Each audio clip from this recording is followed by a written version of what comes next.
Halal dito. Okay, kamusta? My other favorite are, kahapon lang kasama natin si Ruben Carranza. Ngayon naman si Ronald Llamas naman. Kamusta, Secretary Llamas, for joining us? Kamusta? Ang dami nangyayari dito eh. No? Oo nga eh. Mas marami nangyayari pag umaalis ka eh. Parang ano eh, tinatawag yata. Actually, I was there in the Philippines for a few hours lang kasi ayoko magbayad ng hotel sa Singapore. Ang mahal ng hotel. Sabi ko, I'd rather go back to Manila, sleep over, then fly back. Kasi, alam mo, grabe na talagang Singapore ngayon. Nagrereklamo ka na mahal. I mean, parang ang mura sa Europe compared sa Singapore. I mean, just taxi ka lang pupunta dyan, 1,000 pesos. Meal lang, 3,000 pesos. I didn't know Singapore is that bad because I used to be there always before pandemic. International hub eh. Even the taxi drivers there are millionaires. Yeah, and the taxi drivers are like what, 95 years old?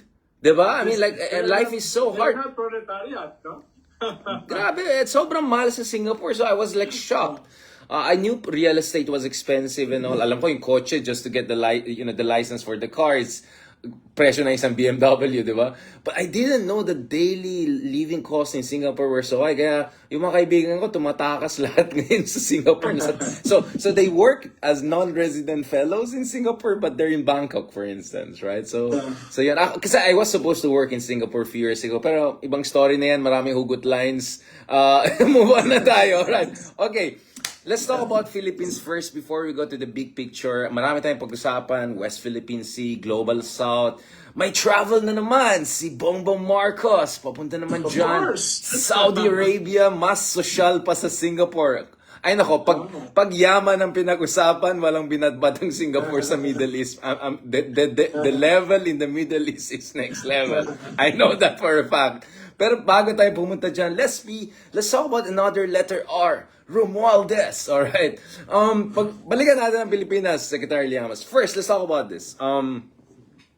So, parang, is this the first time the Speaker of the House goes to Pag-asa and talks about construction? I mean, like, may billboard na rin ba si Romualdez? Like sila Gibo and all? May billboard na rin si Rizal Tiveros.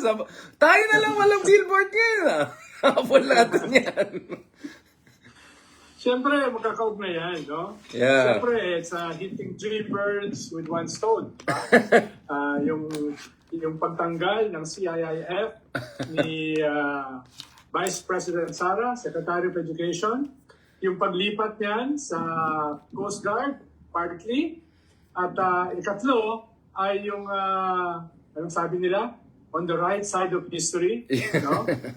Pushing the envelope further. Sa usapin ng West Philippine Sea by going there himself together with head ng Appropriations Committee, si Saldico. Anong ginagawa ni Saldico ron? Yeah. Anong ginagawa ng head ng APRO? So, magkakaugnay yan, no? Hindi lang nila tinanggal yung CIIF ni Sara, hindi lang nila inilipat sa Coast Guard, kung hindi gusto nilang makita na nandun sila mismo. No? Yeah. So, I think there will be more of that, going into the midterms. Yeah.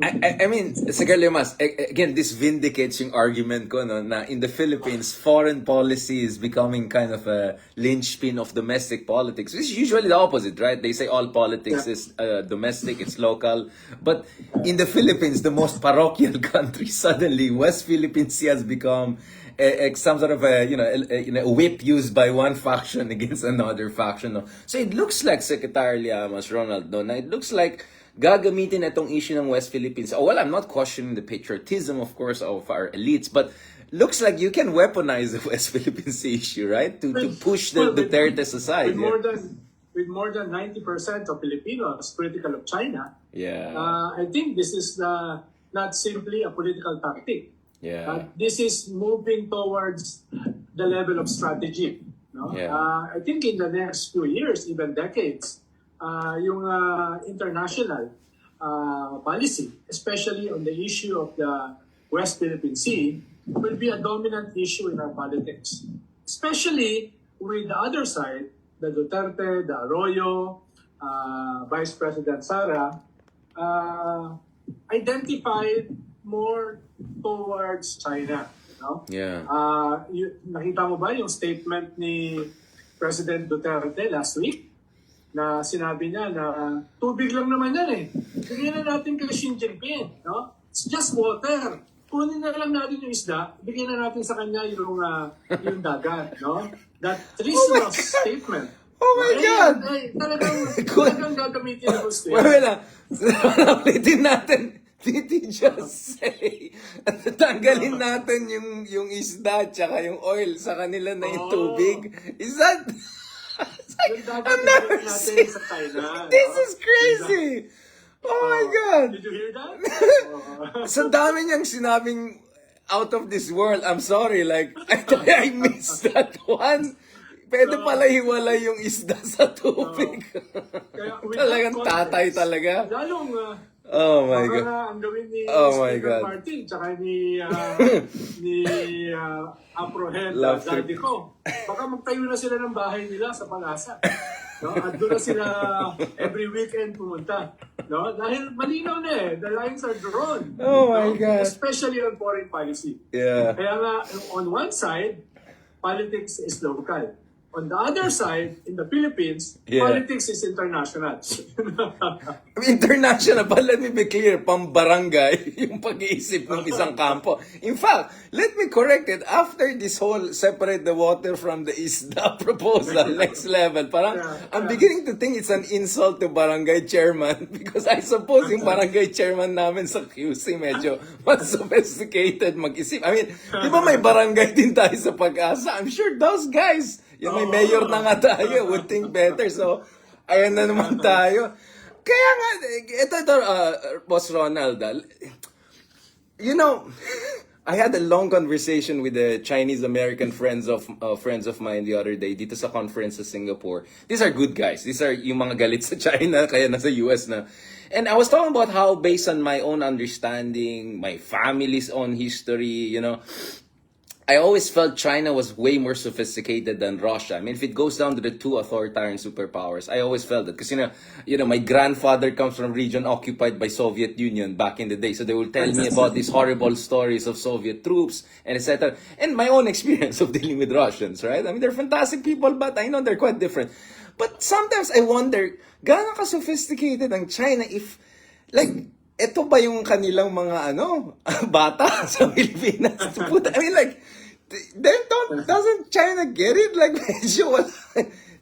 it's not gonna work. This whole get the isda, give the water. I mean, this doesn't look like quote-unquote sound to me. Medyo sabog na talaga to, sabog geopolitics. So don't you think the Chinese should learn lesson and find some more maybe they should talk to Ronald and Richard more than Bakery Forum. They're now celebrating in Beijing the 10th anniversary of the Belt and Road Initiative. Yeah, of course. And everybody will be there. Afghanistan will be there. Iran will be there. No, South Africa will be there. No, etc. etc. So in one sense, they are sophisticated. No, they're picking up the pieces na hindi kasama dun sa US, Europe camps. No, but at the same time, they're not very choosy. No? They're not very choosy. Wait lang. Secretary Llamas, nakaka-excited ko. I forgot to press record. Ulitin natin to. Saan context na ng conversation natin is? So, pasensya na.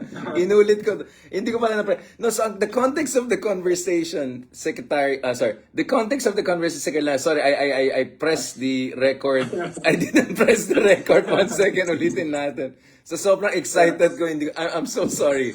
So we were talking about divisions within Philippine politics driven by high-level geopolitics. But just when we talk about high-level geopolitics, you have Tatay Digong essentially suggesting his own version of joint development. Sa inyo yung tubig, sa amin yung isda. Like, is that what he really said? Check ko nga. I mean, this is crazy.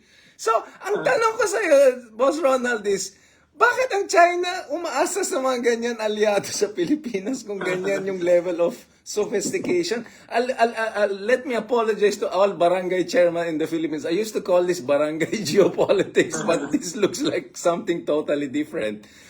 Don't you think the Chinese should start talking to Ronald Llamas maybe more than Bakery Forum Boys or something like that? Pero nakita mo, all out sila kay Tigong, especially in giving him medical support in Davao when he was president. Pero, hindi naman talaga sila nag-invest eh. Diba? Yung commitments nila sa Pilipinas, especially with the Belt and Road Initiative, wala naman masyadong pumasok eh. I'm not even sure if it's part of the Belt and Road Initiative, no? Of the more than 1 trillion na ininvest nila sa BRI, no? Gaano kalaki yung pumasok sa Pilipinas? Considering yung ating strategic value, considering yung pro-China position ng pinakamataas na opisyal ng Pilipinas, no? So, baka nag-hedge din sila, no? Yeah. Hindi rin sila sigurado kay Digong, no? Dahil na alam nila, may saya dito eh. May konting saya dito eh, no? Kahit ito ay very pro-China, no? Hindi nila maasahan na yung i-invest nila ay magagamit na maayos. I think that's one of the issues. Kaya tingin ko ay nag-agree sila sa'yo, no? Na marami silang second, third, at saka fourth thoughts with their ally here, President Duterte. With their self-appointed special envoy. We can talk about the other real special envoy, si Teddy Boy, shortly. But, I mean, going back to this, I mean, this, of course, this year is this month is going to be the 10th anniversary gathering of the Belt and Road Initiative. But, Ronald, did you know that this year, ang theme is going to be, based on my sources in China, is going to be small is beautiful because wala nang pera, wala nang pera ang China. So they don't have money anymore for those big ticket infrastructure projects. In short, we lost a golden opportunity under Digong to juice it. Sa sobrang incompetent niya, sa sobrang naive niya, sa sobrang pang below barangay yung level niya, yung 6 years na ng slavish foreign policy niya, he was not able to get one big ticket infrastructure project. No Mindanao Railway, no Clark. Sana, I mean, not even the first phase, not yung like first na ganyan lang. Wala. So, wala na. For me, I don't think we can ever get really big ticket from China anymore because their theme now is small is beautiful, meaning literally pang LGU level na lang yung project nila. Look at the bright side. Dadami ang ating Ratan project. No? Dadami ang ating mga piggy bank projects made of coconut. No? Dadami ang ating mga mga environmental beautiful projects. No? Yeah. So, exactly. The bright side. Ikaw kasi masyado kang macro eh. Masyado kang think big eh. Masyado kang global eh. Kasi, Ronald, Grand tayo. Grand Prix. Diba? Medyo sumasabay ako sa natin, president natin, Grand Prix. Wala nang ibibigay na credit. The biggest creditor in the world. Wala nang sila ibibigay na credit. Wala so, na. Ang papasukan na nila, yung tipong Yunus, microcredit. No? Papasok nila sa microcredit. Wait lang, yung Yunus Gramin medyo under investigation for corruption yan. No? But anyways, mahabang usapan yung Bangladesh case. Bago tayo mag-Bangladesh. So yun nga like yung 6 years ni Digong, sana naman may nakuha siya kahit Mindanao Railway. Wala talaga siyang nakuha. So, meron tayo nakuha. Ano ka ba?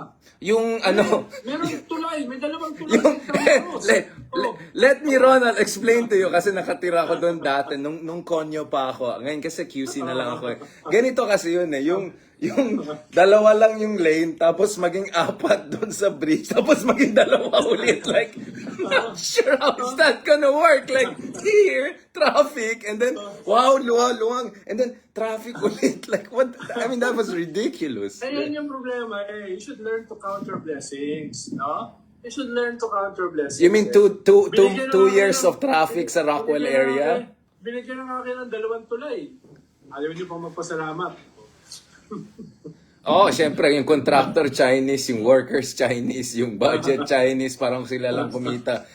But yeah, of course, actually, to be honest, Ronald, siguro dapat thankful tayo na walang nangyaring big ticket Chinese infrastructure project kasi baka purong utang yan nag-debt trap. So, tama yung sinabi ko, pledge trap lang nangyari hanggang pledge lang. At kanina actually suggestion ko, kasi nag-announce na naman yung best friends natin sa Department of Trade and Industry.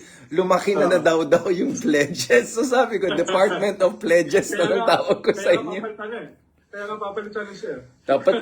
Dapat Maroas, no? Feeling ko dapat sana. Pero sino, kung hindi si Maro? Puro MOU eh. Puro mga... Department of MOU. Department. Kaya, tingnan mo, ano pa yung natuloy? Dito. No? Yun ang natuloy. Tingnan mo, the Chinese company na naging kasosyo lang dito is losing billions. No? Kaya, I doubt kung may papasok na Chinese dito. Yung CCCC na partner nila Gatchalian dun sa reclamation sa likod ng US Embassy, that's dead. Yeah. So you now have 8,000 workers here being paid, no? Being paid to do nothing, no? Kaya ito rin naman yung mga horror stories. Baka pupunta sila sa Pogo. Baka mag-Pogo na lang sila.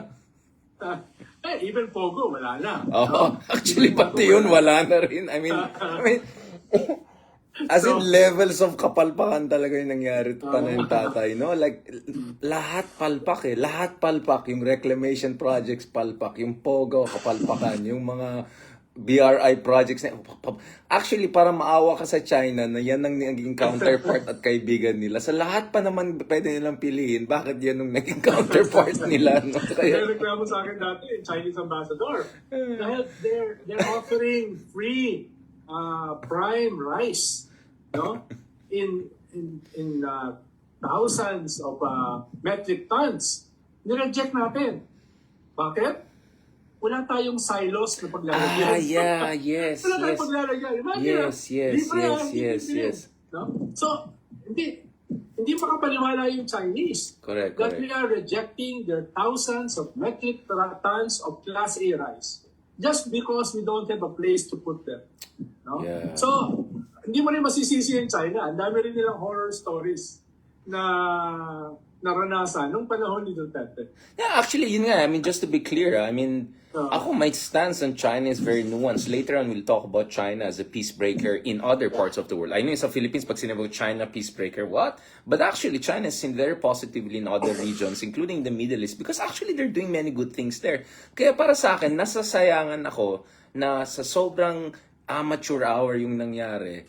Binuli na nga tayo, wala pa tayo nakuha dun sa pag-aano natin sa kanila ng panahon ni tatay. So, actually, I feel frustrated about this because I think we could have had a better quality relationship with China. I was never against having stronger relationship, but yung quality kasi matters, yung terms matter, di ba? Kasi yun yung naging concern ko. Kaya nung panahon nyo, nung nasa power kayo, medyo nainis yung iba sa akin. I was seen as the pro-China guy. I mean, can you imagine Darian seen as because I wanted the quality relationship. Ayoko naman yung awayan lang sila for. Because I think China can offer. You see, now I'm in Malaysia.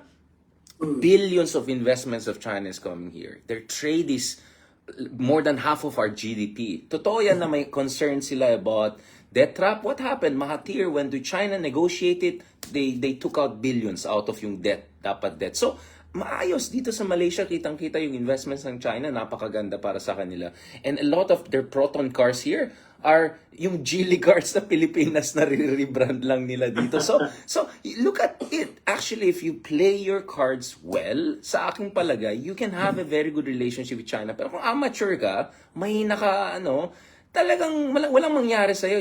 They'll get you on the cheap or Maduterte ka, di ba? So doon ako na-frustrate. Pero ang concern ko ngayon, Ronald, is wala na, small is beautiful na lang ang China kasi wala na rin silang pera eh. Nagagalit na yung mga tao sa China na ang daming walang trabaho, ang daming youth unemployment, slow down economy, tapos magbibigay lang tayo ng pera sa iba. So, there's a backlash inside China right now. If you don't believe me, look at the reports on the ground in China. I have my contacts, so I know what's going on inside. So watch out for the speech of President Xi Jinping. The term beautiful, small is beautiful. You're gonna hear that a lot, which means, sorry, wala na yung mga happy times na ganyan. Kaya ngayon, ang plano ng China is to bring in Saudi Arabia. Yung mga may pera talaga ngayon para sila na lang mag-plug in. Kaya yung bisita ni BBM sa Saudi, sana naman, di ba? Pero pag-usapan natin yan later on. But let's... Please. Richard, nung panahon ni Tigo, I used to go to China as part of a delegation. Right. Delegation of politicians, delegation of civil society, delegations of trade unions. No, nakatatlong, apat yata akong delegation sa China. During the part of Tigo, ang dami nagreklamo sa akin ng mga Chinese businessmen, no? Yeah. Na nagpapapicture sila with the wife of a high government official at humihingi ng 500,000 yuan for picture taking. And then with a high government official, very high, 1 million yuan just for a picture taking. No? And then I met a businessman na involves big-scale waste management. No? Nagreklamo siya dahil meron siya nakausap sa Cebu na governor of the Visayas. Governor of the Visayas, no, na humihingi sa kanya ng advance para simulan yung project for waste management sa Cebu. No? Sabi ko sa kanya, there's no such thing as a governor of the Visayas. Kasi nga, bawal ang Wikipedia. Pinakita yung calling card, no? So ito yung... Wala kasing Wikipedia sa China kasi may Wikipedia niya. Pwede mo i-check, wala talagang governor. Babalik pa ba sila? Ano Magellan? Ang pangalan ba Magellan? Ano ba ang pangalan? Lapu-Lapu? Ano ba ang pangalan ng governor? Alam mo, Ronald, yun nga na-misunderstood tayo na China Hawk. Actually, I'm not. I had the best treatment every time I was in China. They treated me with so much respect. Actually, Chinese ordinary people, I've had super good relationship with them. A lot of my friends were Chinoy. Kaya ako ang inis ko is yung kapalpakan ng approach natin, panahon ni Digong. Sobrang amateur hour. And I actually feel for some of these Chinese businessmen who come to the Philippines thinking, ito ay isang Western democracy, high level, and then they go there, banana republic yung situation, di ba? So we are fair, right? Hindi tayo haters dito, and I always wanted us to have good relationship with China, but on terms that is really mutually beneficial, like what they have here in Malaysia, in Singapore, and many other countries that I'm familiar with, including in Emirates, in the Middle East. They have very good relationship with China, and it's really mutually beneficial and respectful, no? Parang naging Pakistan na ganyan na lang level natin, yung very subservient, walang nakuha masyado. But ibang usapan yan, habang usapan yan. Now, to end on this episode, sorry, sa sobrang excited ko, tawa ko, hindi ko na-record yan. Balikan natin yan because, speaking of letter R, Speaker Romualdez went to Pag-asa recently. I was like, really? Like, a speaker going there? Kasi alam ko si Belmonte gustong pumunta noon panahon niya, di ba? And this is happening amid all the confidential funds. So the argument here is the West Philippine Sea issue becoming kind of the fault line, or even some using it as a way to marginalize the Duterte? Sorry, we have to repeat this part. Hindi ko na-record yan. Dahil yan yung magiging isa sa mga major vulnerabilities ni Sara. No? Yan yung magiging isang major vulnerability ng kabal, ng alliance nila with GMA and the father, Digong. No? At the same time, alam ni Speaker Romualdez that this is very popular among Filipinos. Right. No? Itong ating resistance sa China at itong BRP Sierra Madre as the symbol, as the icon of that resistance. Hindi ako magugulat kung si Speaker Martin Romualdez ay pupunta sa Ayungin. No? Yeah. Ang ganda ng narrative na yun, ang ganda ng picture taking na yun. No? Having lunch with the soldiers, the BRP Sierra Madre. Right. No? So it's now about whether he is really sincere or siya isang born-again nationalist is another thing. No? Pero from the negativity ng pro-China people ni Sara, GMA, at saka Digong, at saka yung positivity ng ating resistance sa Chinese aggression, tingin ko there will be more of this. There will be more of this drama. There will be more of these trips, at there will be more of this change of narrative from yung pinag-uusapan natin that politics is basically local or barangay to a barangay in the middle of the New Cold War. New Cold War. Contentious West Philippine Sea. Medyo new Cold War level, which we'll discuss in the next episode. We'll go base by base, literally, no? I-discuss din natin yan. I mean, going back to this, I mean, again, let's be political strategists here.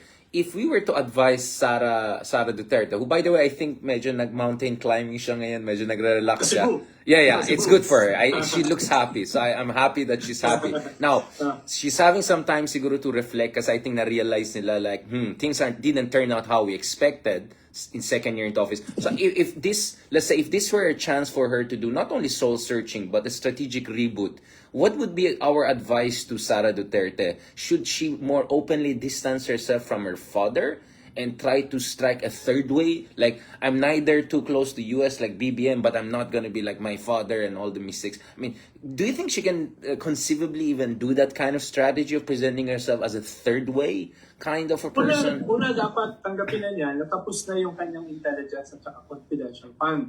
No? Ikalawa, ay lagyan na lang niya ng magandang spin. Sakyanan niya yung paglipat nitong intelligence at confidential fund, partly sa Coast Guard. Sakyanan niya. And then, pumunta siya sa UNI.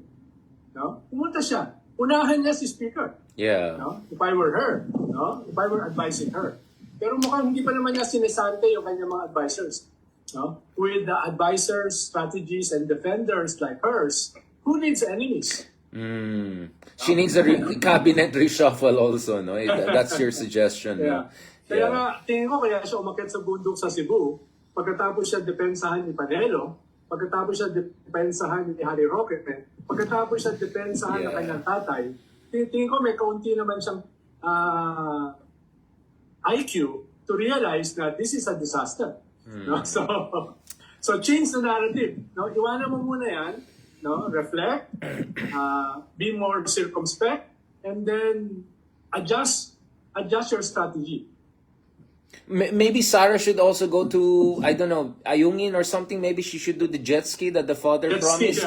Maybe she can do the jet ski, right? She looks like someone tough.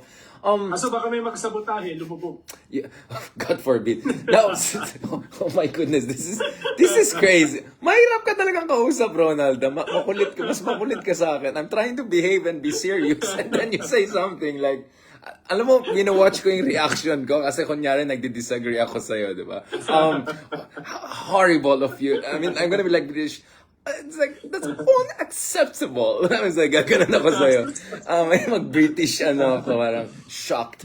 No, I mean, going back to this, Ronald, yun nga you're right. One of her problems is that yung mga impresarios niya are not helping her case, right? And I think she needs more effective PR's approach. Actually, I'm happy that Sara is distancing herself from all of those trashy bloggers. I think there would have been liability. She did a smart thing. But I think it's time for her to do it more professionally, more proactively, but not aggressively like her father's style, because that's not gonna work with her. Tapos na yung Digong has his own way. So I think this is a time for her to do some reboot and approach is different. And what's interesting, Ronald, you talk to our partners and friends, they will say even if Sara were to win, we don't think she'll necessarily be like her father. So medyo mas kampante yung mga ibang aliado natin na hypothetical Sara Duterte presidency will be far more manageable than what they had under Rodrigo Duterte. Do you think they're being naive? Or do you think posible yan if Sara plays her card well and actually realizes this is the strategic reality in the Philippines? If you're the president of the Philippines, the Digong era is a sui generis. You cannot repeat that again. Tingin ko, the rivals, the enemies, the detractors of Sara ay na-realize nila na hindi siya invincible. Right. Na-realize nila that she's vulnerable. And they will push that to the limit at this point. So kung hindi magbabago ng strategy si Sara, tingin ko talagang tatamaan siya in the next 2 years hanggang midterm. So after the midterm, na sana siya ang mangunguna, sana siya yung magiging leader going to 2028. Hindi na yan sigurado. Hindi na yan sigurado. Tingin ko kung next survey, bumaba pa siya, then the ship will really hit the fan. No? Tingin ko they will go for the jugular. Hindi ako magugulat kung the elephant in the room, the ICC, ay na dati, dinedepensahan nila si Digong. Imagine the entire Congress, the entire Senate, attacking the ICC, defending Digong from the investigation. I'm almost sure that is no longer feasible. I mean, Digong is attacking now the Congress, right? I mean, Yes. that's dangerous. Yes. This is the Congress that helped you on the AB. Tapos kung totoo yung Vera Files, Delikado nakasama si yan. Sara sa binanggit ni Las Cañas, Delikado yan. supporting the EJK, no? At the minimum kasi tatamaan siya kung yung kanyang tatay ay makakasuhan sa ICC. Magkakaroon ng international warrant or worse, ay papayagan ng Marcos government na dalhin sa Den Haag. Pero the worst case ay kung kasama mismo si Sara sa kaso. No? Yun yung paano nung dati kasi dahil mataas pa siya masyado ay hindi siya magalaw. Yeah. Dati nung hindi pa sila masyadong nag-all out against Speaker Martin, against Bongbong, ay nagbabacillate pa yung Marcos government. Pero mukhang ngayon tapos na yung vacillation. They can smell blood. And it looks like BBM is also kind of like letting go of like, okay guys, I think you can have your own way. Yes. Parang may ganon ang dating niya sa akin eh. Like I think before BBM would be like, chill lang tayo, you know. Yes. But I think now BBM is saying, Ang tingin ko, sige. Richard, ang last straw dyan, ang last straw will be the budget hearing and the BICAM in the Senate next month. No? Kung makikita mo na even the Senate ay tatanggalin na yung intelligence at saka confidential fund ni Sara, wala, irreversible na yan. Yung sword of Damocles ay hindi na mataas, malapit-lapit na sa bumbunan ng mga Duterte. It's almost touching the head. You know? Hindi na siya malayo. So, yan yung malamang mangyari. And hindi ko sinasabi na mangyayari, ha? yeah, I mean, we're just, exactly. They will go for the jugular. Yeah. Well, which brings us to your friend, Robin Hood's, the Robin Hood Pavilion. Do you think Robin Hood will kind of pivot again? I mean, I've been stalking Robin Hood's Facebook for a while. Dahil I find his Facebook page very interesting. And in fact, he has many good things there. In fact, I was also wondering, is he going to make statements on Gaza, etc., because he's supposed to be, the representative of the Muslim people in the Senate. But very safe yung kanyang mga page and all of that. But it looks like even Robin Hood is realizing he has to play this smoothly, right? Because I think he was under the impression since number one siya sa Senate, he will be going guns blazing and things are turning out super different. Dinedma lang yung kanyang federalism on the West Philippine Sea, pinagtawanan na lang siya. I think he's also recalibrating and reading the writing on the wall, right? That's true, Richard. No? Ngayon, hindi na siya leader ng PDP Laban. He's just an ordinary member. Yeah. Pwedeng it's a signal na nagbabackpedal na siya. Ayaw niyang madamay dito sa major offensive against his camp, no? Yun yung kanya kwan. At I won't be surprised kung magne-negotiate siya. No? At least for the next few years until the midterm. After the midterm, pwede siya magbago ng strategy. Pero between now and the midterm, he has to survive. No? Kaya tingin ko yun yung dahilan kung bakit naging karaniwang member na lang siya ng PDP Laban. If PDP Laban will be the main opposition sa midterm to the Marcos, tingin ko ayaw niyang masama ron. Yeah. For now, for now. Although, yung kanyang political future will still be with the Duterte camp. No? Ayaw niya munang ilabas yung kanyang leeg. Yeah. Dahil nakita niya na yung nangyari kay Sara at patuloy na mangyayari kay Sara. So, tama yung sabi mo, nag-recalibrate siya. Possibly, no? Yeah, because the thing with Robin Hood, I mean, we already saw with Francis Tolentino, he already went the other side, right? Like, he's the man on West Philippines and Quad. So this is the Ronald Llamas of Digong, just to put things into perspective, right?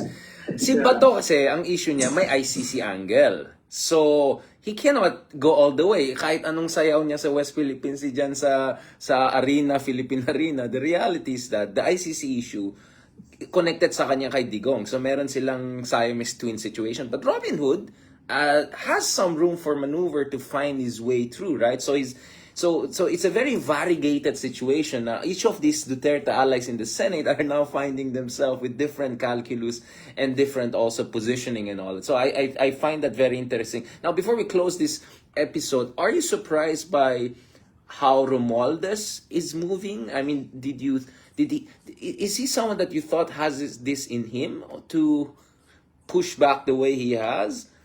Are you Not surprised? really. Not really. Although, yung kanyang biyahe sa pag-asa, kulang ng build-up. Yeah. Parang bigla lang siya nag-parachute doon. Oh, medyo So, hapyaw. Hindi ko rin napansin eh. Oh. Medyo kapos ng konti. No? Parang pilit. No? Parang pilit. So, kailangan din niya ng build-up. Dahil hindi naman siya identified as an advocate Oo. to defend our West Philippine Sea. No? Kailangan niya muna ng konting build-up para pagpunta niya sa pag-asa, mas maganda yung narrative. Mas maganda yung narrative. Kung ako yung mag-advise sa kanya. I mean, we're already advising for free, right? So, as political, kumbaga pioneer na tayo ng free political strategy. Kawawa talaga tayo. Hanggang free na lang tayo. No, I mean, I know naman for a fact that the good speaker has, by the way, when I say the good speaker, it's just an expression, right? It's like the good senator. Yung mga tao talaga, they make issue talaga out of everything we say. Because I know the good speaker actually has a strategic team, which is focusing on West Philippine Sea, etc. So he has actually very smart people around him, including, of course, people like former National Security Advisor, my former professor, Clarita Carla. So he's not lacking in people around him. But you're right, medyo hapyaw yung... In fact, even yung mga pictures niya, parang... I can teach you a bit more on posing. Like, you want to pose it, there's like may mga fake stolen shot style na I can teach you. Like, I'm just like, Pero there's... si Saldi ko mukhang uncomfortable eh. No? At saka yung, Kasi siya advocate eh. tsaka yung mukha nila Bronner. Yung mukha nila Bronner, di ba sinama pa sila AFP chief and all. Like, parang, let me do the production for you. Medyo, so, medyo hapyaw, but, you know, I think this is, parang mga shots fired, mga first moves lang yan. They could be tweaking and improvement, but it's interesting. Take two. Take two, actually. Take two. Sayungin naman, sayung. Pero alam mo, Ronald, bad ka. May mga nag-comment, bad talaga yung si Ronald. Yung suggestion ko sa jet ski. Sabi ko mag-jet ski yung isa. Sabi mo, baka. Ang sama mo talagang tao. Masamang tao ka talaga. Kagabi si Jason Statham doon sa Meg 2. Meg 2, The Trench. Kalaban niya yung Megalodon. Nakasakay siya sa jet ski. Ayan na naman tayo. Alam mo, magagalit na naman si Robin Hood sa'yo. Sa mga bad ka. Bad ka talaga. Mukhang nasulog na siya eh. Na-realize na niya, wala akong mapapala rito kay Ronald. Wala talaga mapapala. Wala akong mapapala rito Hinahanap sa ko. suicide bomber na to. Nagsastock na ako ng page niya. Hanapin ko, babanatan ba niya si Ronald ulit? Wala eh. Mabait na siya ulit eh. Alright. So I think we can close that first episode. Unfortunately, the first 5 minutes were not cut at all because I forgot to press record sa kakatawa natin. Thank you so much, Ronald, for making Philippine politics one of the most depressing ones in the world quite entertaining, ironically. On that note, thank you very much. Thank you. All right. Let's do the second one. Medyo maging more respectable tayo ng konti.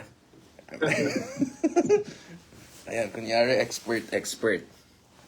Kunyari medyo may alam sa buhay. Pag-usapan naman natin itong West Philippines. Let's go base to base. 1 second. Okay. Lagay ko lang. Gusto mo magtubig or something, Sir Ronald? Yeah, okay. Yeah. Ang my second glass of wine, Sa- going into my third. Sa kakatawa ng mga tao, naghahang na yung YouTube ko eh. Nagka-crash na sa daming comments. Sabi ko sa'yo kanina, I cannot hear you. Yun nga eh. Nagka-crash tong YouTube ko pag maraming comments kasi meron siyang parang auto-censor. Kunyari kung may masamang... Talaga? May ganun yung ano. So minsan na-overload yung system niya. So siguro sa dami nagagalit sa atin dalawa na nag-attack ng mga trolls. Ito na. Buhay na naman eh. Buhay na naman yung mga trolls at Oo. mga vloggers ni Digong eh. Nag-second life. Si Risa talagang todo ang pan sa kanya, bashing eh. Yung kanyang yung kanyang billboard, yung nilagay ko siya sa mga billboards sa EDSA about the West Philippine Sea. Nako, tinira siya Di ko nakita yun. Sasot. ni Balatbay, etc. No? Talagang, so buhay ngayon. Buhay ang negosyo. Alright, speaking of West Philippine Sea, may bagong billboard si Riza Ontiveros, sinend mo sa akin. Ano yan? Anong drama? Well, there were several billboards na lumabas ngayon sa EDSA together with Manny Pacquiao, Riza Ontiveros, and other NGOs. Basically, calling for Filipinos to support the frontliners in the West Philippine Sea, fishermen and Coast Guard, and then asking them to join a convoy next month going to BRP Sierra Madre for early Christmas. No? A Christmas convoy bringing gifts to Coast Guards and the soldiers in BRP Sierra Madre. So I think it's going to be an interesting convoy. Very interesting. Because they're going to design the boats as Christmas boats with parol, with Christmas lights, with Christmas trees, with Belen, no, with the child in the manger, etc. And then full of media, full of fishermen, full of youth leaders, no, going Interesting. there. Actually, mahihirapan ang China. Pag hinarangan nila, they will look bad. Yeah. Pag pinadaan nila, talo sila. No? So it's a dami-to-do strategy. Very interesting. Yung billboards, I think part of the campaign. No? Ang problema ay binabanatan go ahead. Binabanatan si Riza for early campaign. Pero he's not running for the midterms. Wait, Riza just won. Anong kabobohan ng early campaign? Like, early campaign, it's like, no? what? 2028? I mean, this is crazy. So, This is crazy. Pero hindi mo naman kinakailangan ng reason. Hindi mo naman kinakailangan ng logic para mag-bash it. So, yun yung nangyayari. Well, okay, before we go to the operational military aspect of this, of course, I wrote just a piece on this on latest satellite imagery that shows significant improvements across EDCA. Let's just stick to this issue of Riza. It's very interesting, no? Now, it looks like Riza right now is kinda like Justice Carpio times Pinoy times, like she's becoming like the embodiment of the West Philippine Sea fight, yung parang Mother Philippines type. I mean, in a sense that you're mainstreaming this, making it like an everyday issue, right? Like parang household issue na yung West Philippine Sea, right? Not in terms of urgency. Of course, it's not the same level of inflation or employment. I understand it, but it's like West Philippine Sea right now is an everyday issue in ways that was unthinkable not long ago, diba? I mean, this is quite interesting. I mean, Ronald, did you ever think in your lifetime that this will happen? And then you also mentioned something very interesting. They're gonna make this very festive geopolitics, right? But it kind of reminds me of those nuns that put flowers in the gun of, during EDSA or during yung mga revolution in Latin America, It's a very interesting way of soft power talaga, no? Soft power, but high stakes soft power. Because how do you confront the biggest navy in the world? Right. How do you confront the biggest armed forces in the world? No? Then you use their weight against them. And one thing we are strong with is culture. Where religion is also part of culture. So, hindi ko ma-imagine how the Chinese will respond. How the Chinese Navy will respond to a convoy of boats, fishing vessels, na palibot ng parol, palibot ng Christmas lights, may Christmas tree. Some of them will even be bringing Santa Claus, and then gifts, gifts on the bow of the ship. So, di ba? Pag hinarang nila yan, magagalit ang mga Pinoy. Pag pinadaan nila, para naman silang talo dun sa issue ng ayungin ng BRP Sierra Madre, na for now, galit na galit sila. Kaya, it's a good tactic. It's a good tactic. Tingin ko, it's a win-win situation for those who organize this project. Right. Si Riza, from the past 6 years naman talaga, critical siya sa China. Di ba? For the past 6 years, siya yung front line ng criticism against China. Right. At nitong nakaraang taon, galit na galit siya sa kanya yung China dahil publicly, she met the president of Taiwan.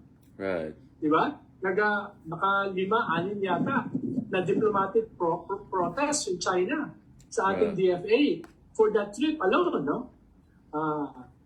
Kalawa, siya lang ang practically nag-iisang posisyon sa Senate. Right. At ikatlo, dito sa engagement si Sara, kung si Congresswoman Castro ang frontline sa Congress, sa Senate, si Risa yung frontline, no? Kaya, in a way, logical yung narrative na ito for her. Amazing, no? We have all these strong women at the very forefront. No, I'm just so proud to say that as a Filipino man, that I come from a country where it's really our really this Amazon, like really strong women, both upper house, lowers. I'm really proud and I'm really happy with that. You know, as a Filipino, I think that's what makes us really special in so many ways. Now, obviously, aside from doing this public diplomacy, this festive diplomacy, soft power diplomacy, we're doing things that are also not very soft, right? Let's talk about the Enhanced Defense Cooperation Agreement. Let's talk about things we're doing on the ground to actually enhance our position. Now, speaking of enhanced, let's talk about the Enhanced Defense Cooperation Agreement. There is a new report by the Asian Maritime Transparency Initiative, by the CSIS in Washington, D.C. Of course, for transparency purposes, I do also contribute to them. And I've also written on the latest analysis. So, the title is More Than Meets the Eye. So, hindi ito pa-cute lang, papogi lang. Marami nangyari. And if you're China, you have more than just the flotilla and the festive diplomacy to worry about. You have many different sites to worry about. So if you're in China right now, you should be very, very worried if you read this report. So base sa reports na yan, dun sa 9 different bases on EDCA, actually many developments have been happening. The most developed so far is in Basa Air Base sa may Pampanga na hindi ganun kalayo sa Panatag Shoal.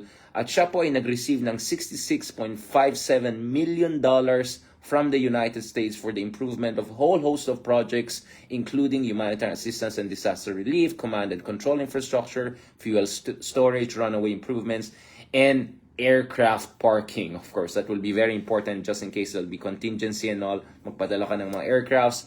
We also see a lot of improvement in Bautista Air Base na malapit naman dyan sa Spratlys or Calayan group of islands.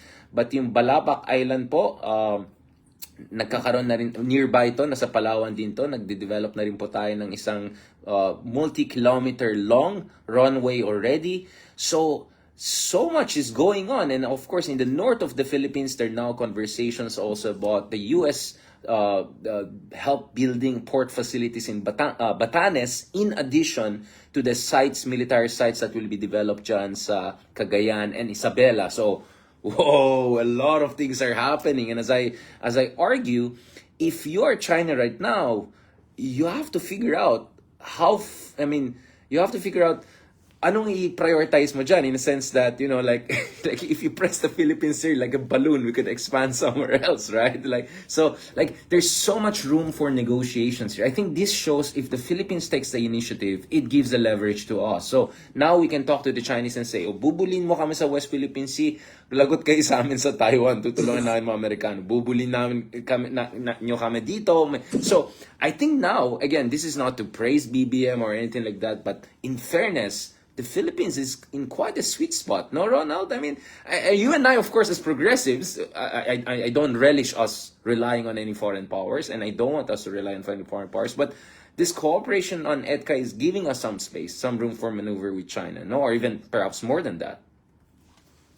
Well, Richard, may distinct location kasi tayo sa lahat ng nangyayari ito. First, dahil sa history, tayo talaga yung pinakamatagal ang relasyon sa Amerika.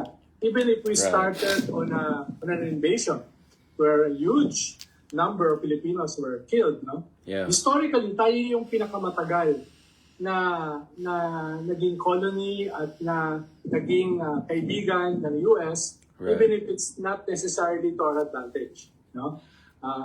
Ikalawa ay kung titignan mo lahat ng surveys, no? Rightly or wrongly, ay very friendly ang mga Pilipinos sa US. No?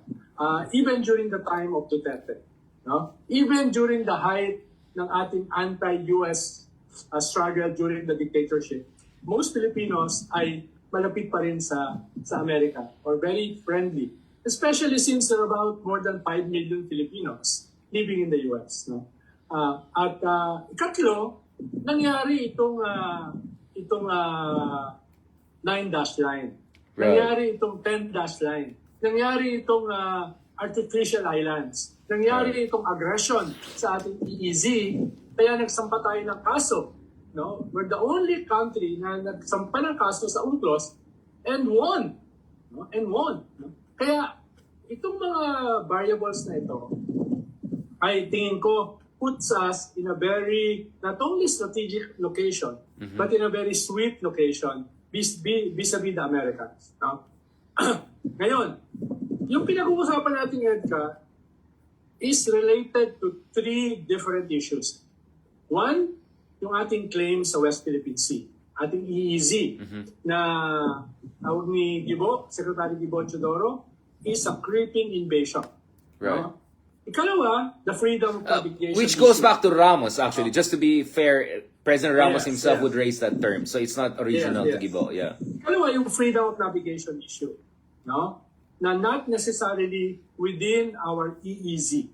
Right. No? Nasama sa sa gitna ng South China Sea. At ikatlo, yung Taiwan. Yung Taiwan, no?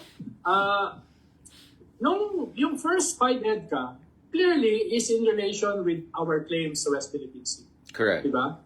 Yung sumunod na mga EDCA sites and possibly more is more mixed. No? It's in relation to the 3 issues of our claims in the West Philippine Sea, Right. the freedom of navigation in the most or one of the most significant waterways in the world, at Correct. ikatlo yung Taiwan. No? Kaya mix yung aking feelings dun sa Yeah.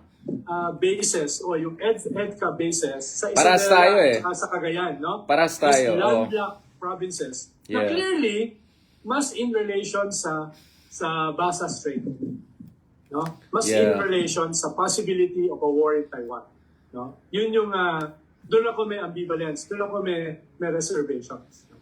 Yeah, Yun yung nangyayari. Yun nga, pansin, actually, bati ako rin medyo ambivalent ako because I'm not gonna vouch. Ganito kasi, Ronald, my sense is, this is not presentism in the sense of thinking, oh, because panahon natin yan, this is a special panahon. But I think it is. I think, Ronald, after more than 100 years of being either America's colony or semi-colony or protectorate, eto na yung chance natin to be a kind of a self-respecting semi-power of our own. An ally can say no and yes, depending on what serves us. And my sense is Marcos can make the most out of this. Whether he can make the most out of this is another question. But I think we are in a sweet spot. Yun yung sense ko talaga ngayon. Na now you say you're from the Philippines, we're talked about. I mean, that's the reason why I'm going around and talking, right? Because for 6 years, I was just going around explaining what Tatay was saying, right? Like, that was my job. Now, that antics is gone. I'm really talking about serious stuff. Like, what are the operational implications? What can we do in EDCA, strategic stability? So,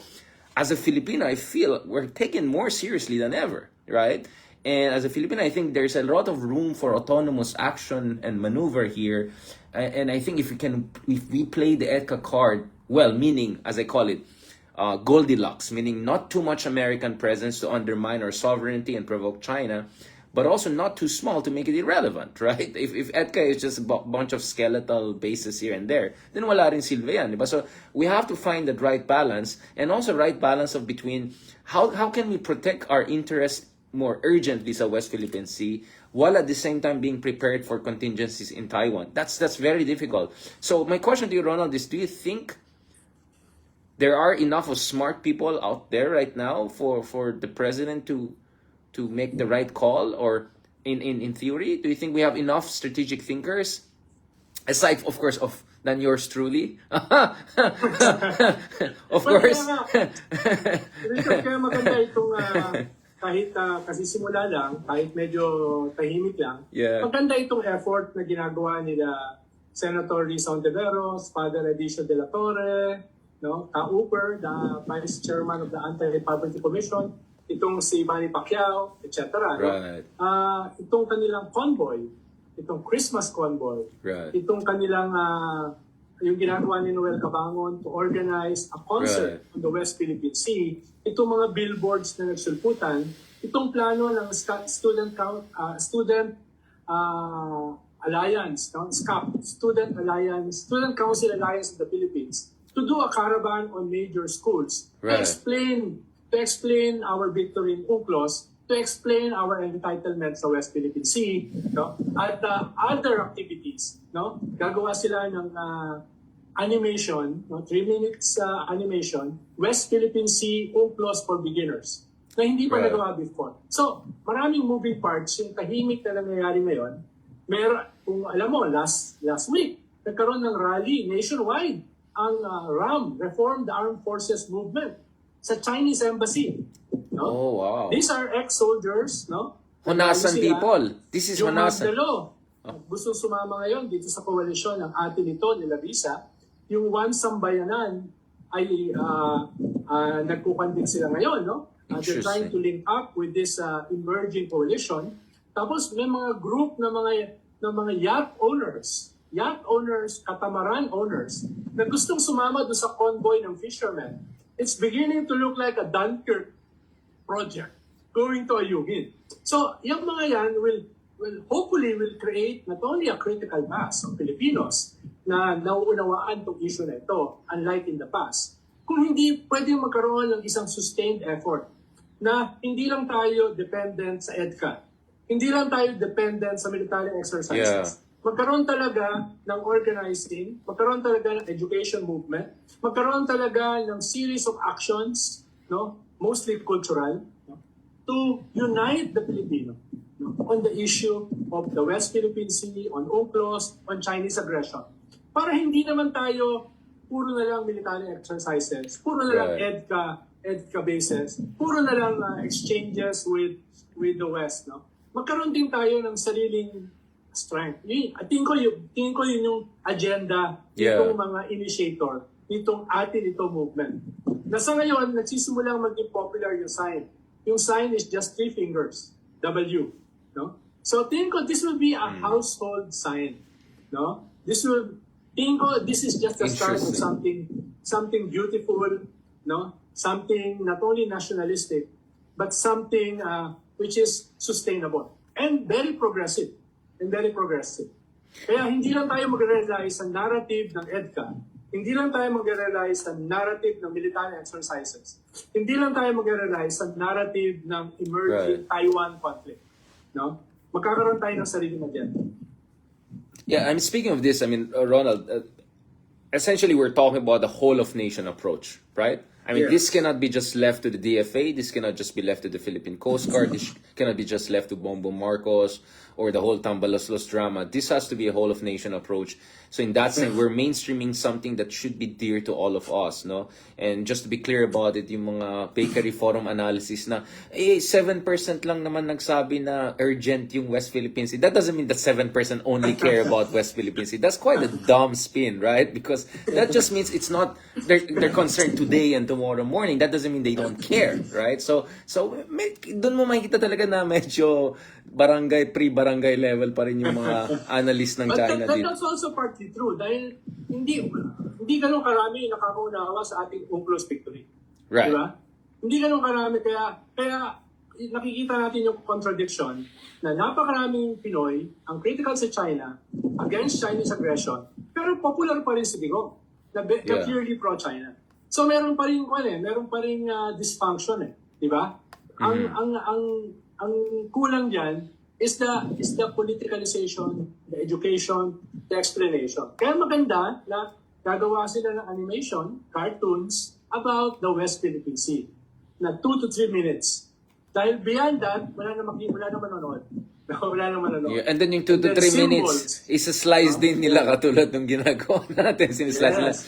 Now, to close on this note, I mean, I have, of course, another show program where, I interview people. Hindi ko pa na-interview yung Chinese and American ambassador. Yung Chinese parang wag na lang I'll pass on that. So yung American ambassador quite soon. Pero na-interview ko yung mga ibang ambassadors, no? India, France, Britain, Ireland. Ang dami ko na-interview. And to be honest, ang feeling ko, ang dami natin pwedeng aasahan na partners na hindi dating colonial master natin, na hindi superpower na gusto lang nila their way or highway. Yung mga middle power na medyo ka-level natin, medyo kaya natin kausapin at the same level wavelength, at pwede maging very beneficial sa akin. I mean, sa atin, no? I mean, sa atin. In a sense that, you know, I mean, we can get, I mean, the French are offering submarines, no? The British are offering all sorts of intelligence and training. The Koreans and Japanese are offering us maritime security, Coast Guard capability. The Indians are giving us BrahMos supersonic missile. And then the Indonesians and Malaysians want to have more naval exercises with us. The Singaporeans are also offering us more surveillance. So, actually, ang dami natin options eh. It's a huge menu. So, it's not like just 2 elephants and we're grass. There's like 2 elephants, there's 3 zebras, there's a lion, there's a tiger. Like, it's a zoo. It's an interesting zoo with many options. So, I think this idea of pro-China, Amboy, China boy, it's dumb because it's a buffet, right? It's a la carte. Let's call it. It's an a la carte diplomacy. We can do a la carte diplomacy and go whichever way we want, right? So I just feel there's so much more we can do, and this is really my approach. Kaya yung mga bobo na nagtawag na amboy, like, you don't know what you're talking about, right? I'll slap these people around, no? Kasi kahapon nasa Singapore ako, binash-bash ko yung mga nandun sa China and Singapore, no? Like, kawawa sila sa akin. But I made sure I don't violate laws in Singapore. And na-shock sila, as in they were shocked. Kasi, pag ako binabash kita sa Twitter, all my followers will bash you after me. So they're like locking their accounts, di ba? Tapos sabi ko, baka gusto mo itag ko yung mga kaibigan mo dito sa Manila na bakery forum para tulungan ka. You know what? Kasi the script is exactly the same. But anyway, let's close this episode because I think it sets the tone for our next episode, which is, I think the Philippines has to also play a greater role as one of the leaders in the developing world, in the global south, in the ASEAN. And President Marcos Jr., surprise, surprise, is going to be on travel soon again, very soon. But I think this one makes sense. He's going to Saudi Arabia, which is not too far from where the major conflict of the moment is happening. And it's going to be an ASEAN, Gulf Arab countries interaction. I think it's a perfect time for Southeast Asia and West Asia to come and talk together. So we'll have a separate episode on that. That one is going to be much more serious and intense. So don't expect na R&R mode all the time. But thank you very much again, Secretary Llamas, for this fascinating discussion. Thank you. Salamat. Okay, let's do this last one. Okay, here we are. President Marcos Jr. on his nth travel, but in fairness, I am with him on this one. I'm not sure about the Grand Prix. I was just in Singapore the other day and medyo half jokingly na yung mga iba na regular customer na nila si Bongbong Marcos every year. I said, don't take that for granted. Mas type pa na siguro yung Monaco kasi Singapore is high level, but there's even higher than Singapore. But anyway, he's going now to a country which is even wealthier than Singapore, and that's letter S also, and that's Saudi Arabia. But obviously Saudi Arabia right now is a very, very important country because it's becoming a very active geopolitical player. Not long ago, we were hearing about even talks potentially between Saudi Arabia and Israel for normalization, which could have become a political earthquake, a geopolitical earthquake. But all of that is obviously out of the window. Now, the last time we talked, Secretary Llamas, it was freshly out of the horrible massacres and that even claimed the lives of some of our kababayans by militant groups who burst into Israel. But as we talk right now, thousands of civilians have been killed in Gaza, including a lot of children. And words like war crimes are coming out. You know, even inside Israel, people are attacking Netanyahu. I mean, suddenly European Union, Norway, Ireland are talking more critically. So the mood has dramatically changed just in a week because the response to the attacks on Israel last week, for many people, is not proportionate at all. And for some people, it has way crossed the line. So you have China, Vietnam, Russia, Indonesia, Malaysia, Turkey, Brazil. Many of these countries coming out and emphasizing the rights of the Palestinian people, the need for a just peace. So with all of that happening, a part of me is wondering, nasaan bang Pilipinas? Because obviously, Pilipinas malapit sa Amerika. President Marcos met the envoy from Israel, dahil namatay, of course, yung mga kababayan natin, maraming galit mga Pilipino. I completely understand that. My understanding also is that maybe this is time for the Philippines also to listen to the rest of the global South and look at it from a bigger picture, which is, if we want to protect the interests of OFWs, if we want to be one of the pillars of the global South, we have to have a balanced approach which is beyond just, tit for tat, but looks at a just, lasting solution to the Palestine Arab-Israeli conflict, right? I mean, and my sense is sana President Marcos Jr. will step up the diplomatic game as he goes to Riyadh.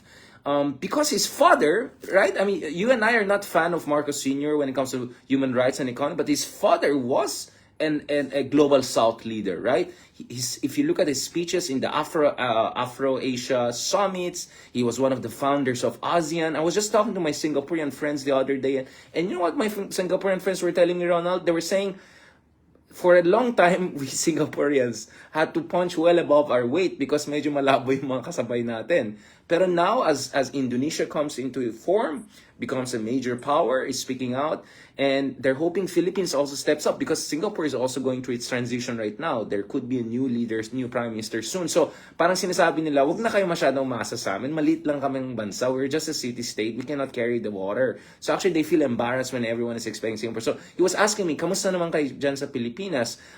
And I was saying, actually, in theory, Marcos Jr. could continue his father's legacy on one thing good, and that one thing good is on foreign policy, including itong leadership within the global South.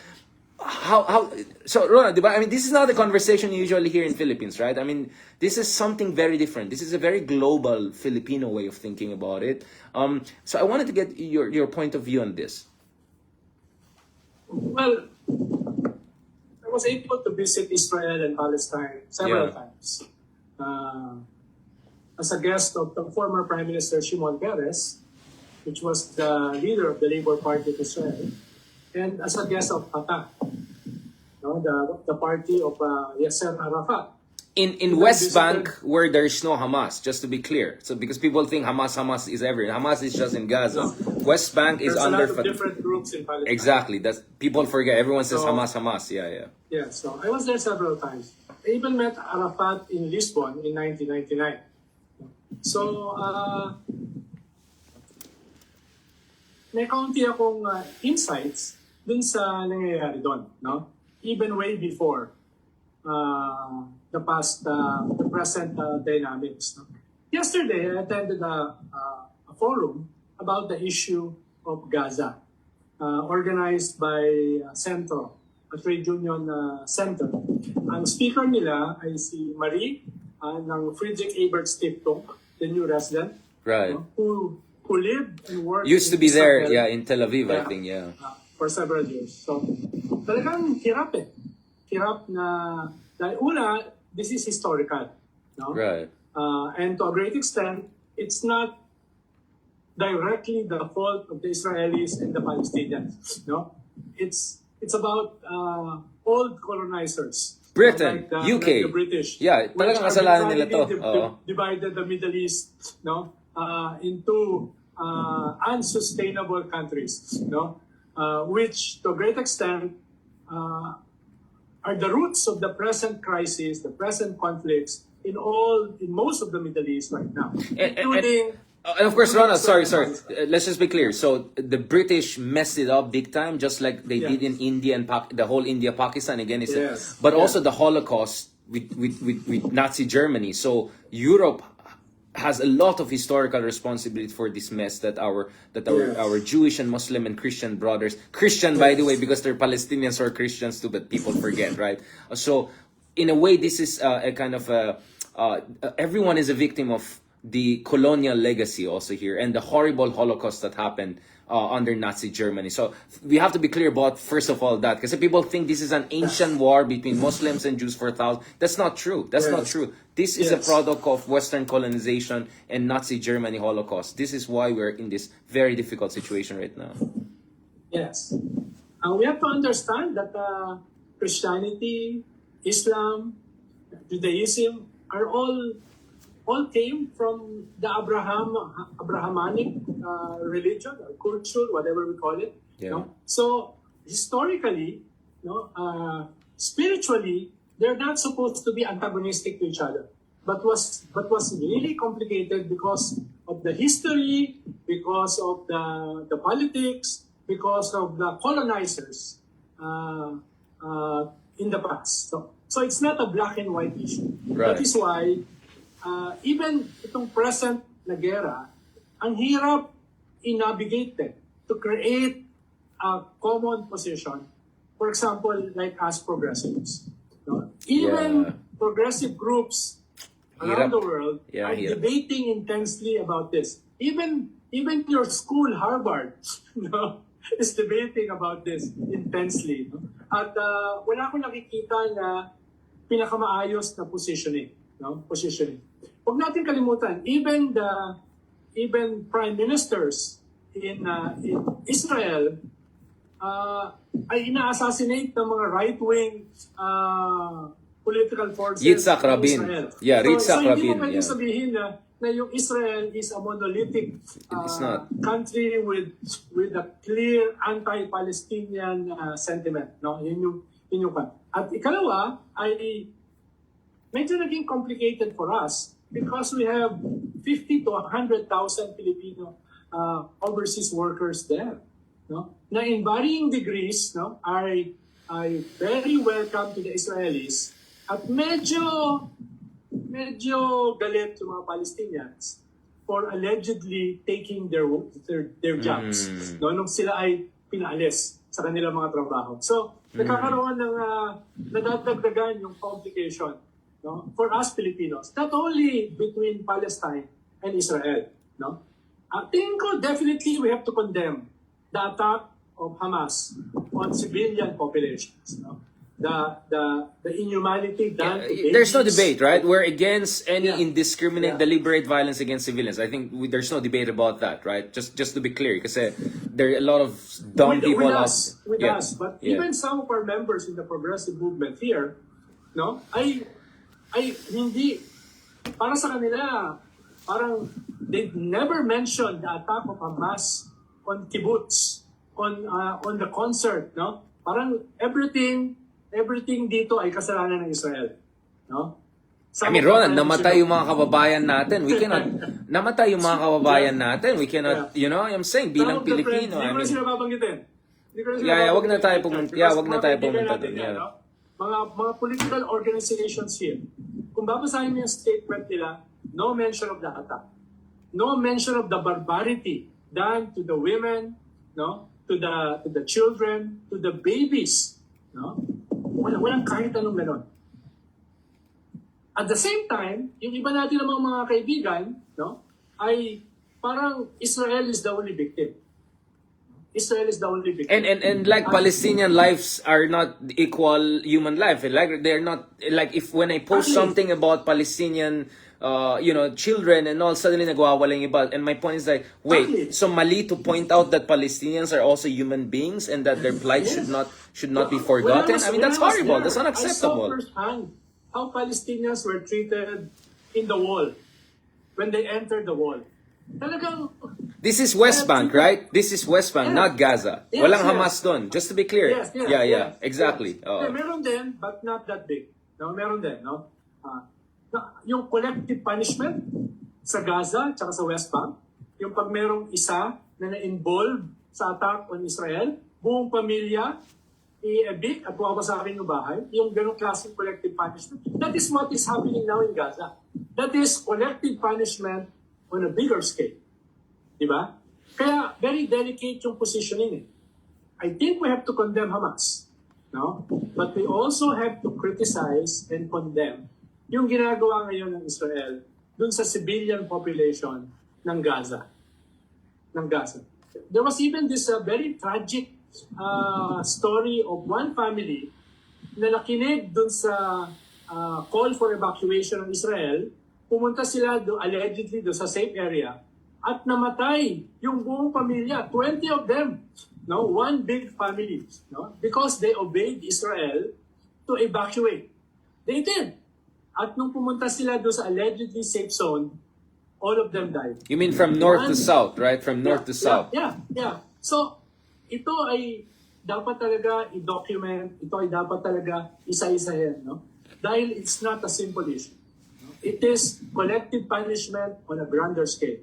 And you have our ex-president saying that Netanyahu should transform Gaza into the biggest cemetery in the world.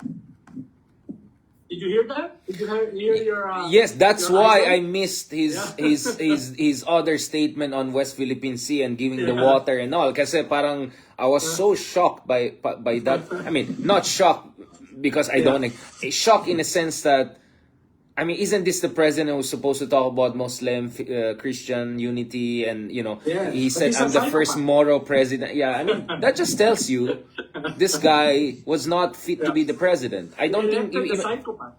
he's not fit to be the president. I'm sorry. I'm just saying he's not fit to be the president. But the mistake happened. What can we do? But sana we learn our lessons and move forward. yes. It just tells you how out of touch he is. No, for someone who's supposed to be anti-West and all of that. Look at statements of his own idols or bosses in China. China's position is absolutely clear. Let me read what China has said on this, no? Kasi I just had an article on that. Kasi siguro si Tatay Digong sana nag-clear siya dun sa mga amo niya, no? Bago siya nagsalita kasi nagkakalat-kalat na naman siya dito. I mean, yung China, very clear sila na they're friends of both Palestine and Israel, but the root cause of the problem should not be forgotten. This is both Wang Yi, right? Both their foreign minister and also yung special envoy nila sa I'm just trying to bring out the exact quote, no? Para lang si Tatay mukhang hindi nag-reach siya. Ito yung sinabi ni Zhai Jun, who's the Chinese special envoy on the Middle East. Ito yung sinabi niya. As a friend to both Israel and Palestine, what we hope to see is the two countries living together in peace. The key to achieving that lies in the realization of the two-state solution and establishment of independent state of Palestine. More interestingly is Chinese Wang Yi, who had a conversation with the Saudi Arabian counterpart just last week, and he said, China believes that the historical injustices against Palestine have lasted for more than half a century and cannot go on. Accordingly, he said, China stands ready to work with Saudi Arabia and Arab countries to continue supporting the Palestinians' just cause of restoring their national rights. Mukhang yung kanilang bata sa Pilipinas ay hindi updated dun sa position ng kanilang amo. So that's how out of touch he is. Because China right now is the one championing the rights of the Palestinian people. And then yung bata nila, yung barangay chairman dyan, kung ano nung pinagsasabi, nagkakalat-kalat dyan, di ba? At least pumayag na ibigay yung tubig sa China. Huwag lang yung isda. Wag natin, medyo seryoso pa tayo, Ronald. Balikan natin yan. I just... Alam mo, speaking of collective punishment, it's like dahil ganito yung presidente mo dati, dahil Digong ang presidente mo, lahat tayo papunish ng mundo. Sasabihin nila, lahat ng Pinay katulad mo. You see, that's how stupid collective punishment can become, right? Like, because may 16 million na bumoto kay Digong, yung 80 million na hindi bumoto are naturally responsible for everything that Tatay does. That's a form of collective punishment, right? Like, so that's the logic how it operates. So, but going back, Richard, what we can do, we can unite most of the progressive movement. Halimbawa, on the issue of a humanitarian corridor. Right. Diba? Right. Tingin ko kahapon, may debate na doon sa paggamit ng salitang terror. No? Even that is divisive. No? Even yung two-state solution is no longer viable, no? As a framework. No? Yun yung, dahil Hamas has rejected that. And Fatah is so weak. Yeah, they're not in a position to even negotiate. Yeah. To be of significance. So, medyo yung two-state solution na pareho lang ni-reject. No? At even marami sa Palestinian ay tinawag na traitor si Arafat because of that two-state solution. No? Kaya hindi ko alam kung ano yung the whole Oslo Accords and everything. Actually, kahapon with... Ano yung framework? Yeah. No? Ano yung framework for at least to start the talks? No? Yun yung hindi mahanap doon sa dalawang forum na inattendan ko this past few days. No? Grabe, na kasama rin ako doon sa discussion sa Progressive Alliance. No? Hirap na hirap din. Because the Progressive Alliance have 2 members from Israel and 2 members from Palestine. No? Yun yung, kaya, hindi sila, hanggang ngayon, walang posisyon ang Progressive Alliance about this. Yeah, Rona, I think you and I have correctly discussed how the left and progressives have to figure out how to deal with the 21st century, because I think some people are still stuck in the 20th century. and whataboutism. Our position is neither nor, no? Two wrongs don't make it right. So categorically we're against deliberate attack on any civilian, you're Jew, you're Christian, Muslims, I don't care, it's wrong, okay? So I think that's what you and I are standing. That's why we can have this conversation. Because if your position was different, mag-aaway talaga tayo dito. But friendly, in a friendly way, as friendly as I can get. Although you can say I'm passionate about this issue on many levels. No, but going back to this, let's talk about the Philippine government, right? We have millions of Filipinos in the Persian Gulf region, Saudi Arabia, Emirates, Bahrain, Oman, etc. We have thousands of Filipinos from Lebanon to Syria, despite everything, Jordan, and the fear is this could spread. If this, I mean, I'm in Malaysia right now, Ronald, no? The emotions is very strong. In fact, nung pauwi ako sa Singapore, yung driver ng taxi was Malaysian Singaporean, and he was watching Al Jazeera, which was showing the bias of the media and all of that. And I had to reassure him, don't worry, I understand where, kasi parang he was wondering baka, I'm the Western guy or something. I had to reassure him I'm not Western, right? So I can see how this resonates. And we had the leader of prayers in Saudi Arabia, I think Mecca, who was crying when he was discussing. I mean, this is a strong emotional issue for more than 1 billion Muslims around the world. So no matter how friendly governments in, I don't know, Morocco or whatever want to be with Israel, on the streets, tensions are building up. People are asking for response, no? And this is, the more civilians also die in Gaza, more than 2,000 already based on some reports, the more they'll be called for something drastic to be done. And I'm worried about the situation. And meron tayong millions of Filipinos in the Middle East, a lot of them in the Arab world, right? So if this spreads, let's say Hezbollah joins from the north, and next thing you know, if in Jordan, the Palestinians, I mean, half of population of Jordan are Palestinians, right? I mean, this can get, and then there's the West Bank. I mean, my God, this can get really out of control. I don't want to be panicky about this, but as someone who understands the Middle East, has written a book on the region, follows it, this can get out of control. So that's why Richard, I'm intensely watching and observing Hezbollah, because Hezbollah, they're the powerful one. They're powerful, definitely much stronger than Hamas. Yeah, more well armed than Hamas, more rockets. No, I think they even have real missiles. Yeah, not just the homemade ones. And they beat Hamas, Israel in 2006. Yeah. And they're having skirmishes with Israel, and they're so silent, as if they're preparing for something. Yeah, it's very more scary when they're silent. Exactly, like yun nga eh. Actually, Uh-huh. if they were just saying things like, okay, but when people go silent, that's where I get scared, Yeah. right? Because the Hamas one were silent too before the horrible things happened. So Who's silent?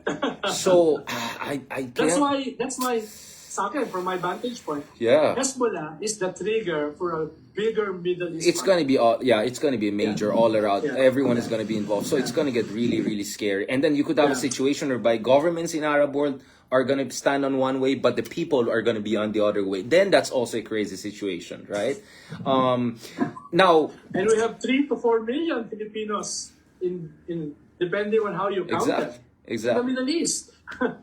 Exactly. So, and this is also where our oil and gas comes from. So if you care about inflation in the Philippines, God forbid something happens there. Ang dami natin reklamo sa inflation. Imagine how worse it could get if things really go downhill there. So that's why my argument, and that's why we're having this episode, Ronald, is it's time for the Philippines to step up and work with Indonesia, with Saudi Arabia, with China, with Brazil, etc. Other countries who are saying, hey, it's not about taking sides. Of course, we should be against any act of terrorism, but this is also about pushing for a lasting, just solution to this problem. I think the Philippines has to be more forthcoming about that. Are you hearing something to that effect? Because for me, so far, it's mostly about... Kagabi kasama ko si Secretary Manalo sa Czech National Day. Right.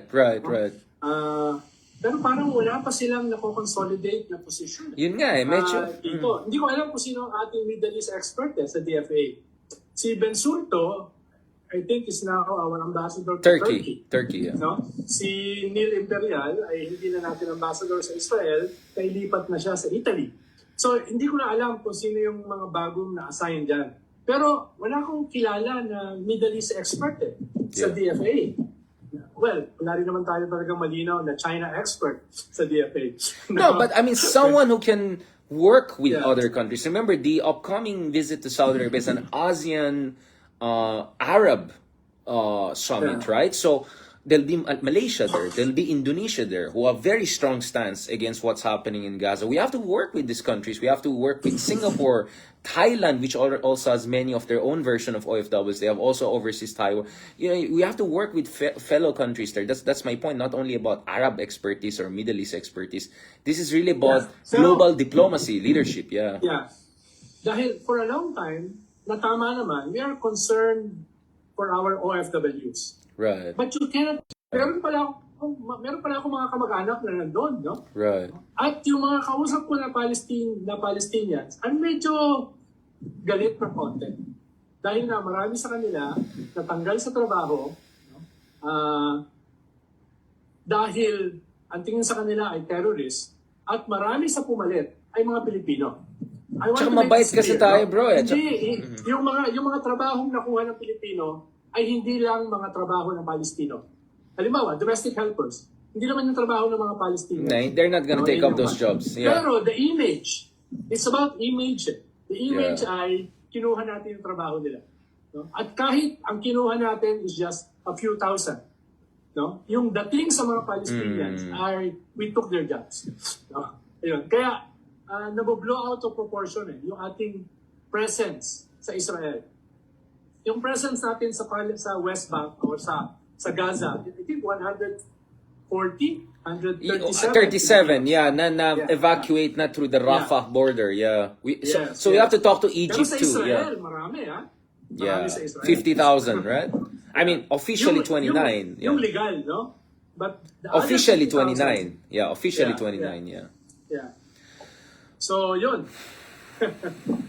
Yeah, you're right. Yun nga, parang kasi napansin ko ganito, I think we're about to end this episode. Gusto ko magpahinga ka na rin. No, the thing kasi is, pagdating sa civil society, pagdating sa conferences, alam mo naman, lamang ang Pinoy, di ba? Mayabang tayo eh. Talagang madaldal ang Pinoy, Indians usually, with some Singaporeans.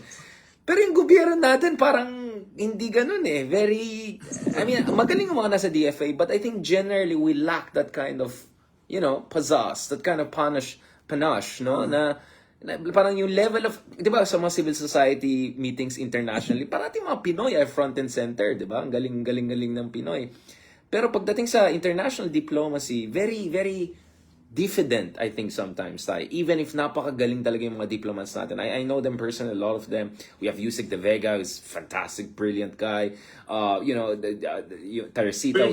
Yeah, I mean, Daza, she's fantastic. I mean, so, but I think generally, dahil nga medyo, yun nga dahil medyo ipit tayo, dahil sa vulnerabilities natin and all, and dahil siguro kulang ng signal from above, from the president and all, medyo masyadong cautious, I think. I mean, matapang ang DFA ngayon sa West Philippine Sea, which is good.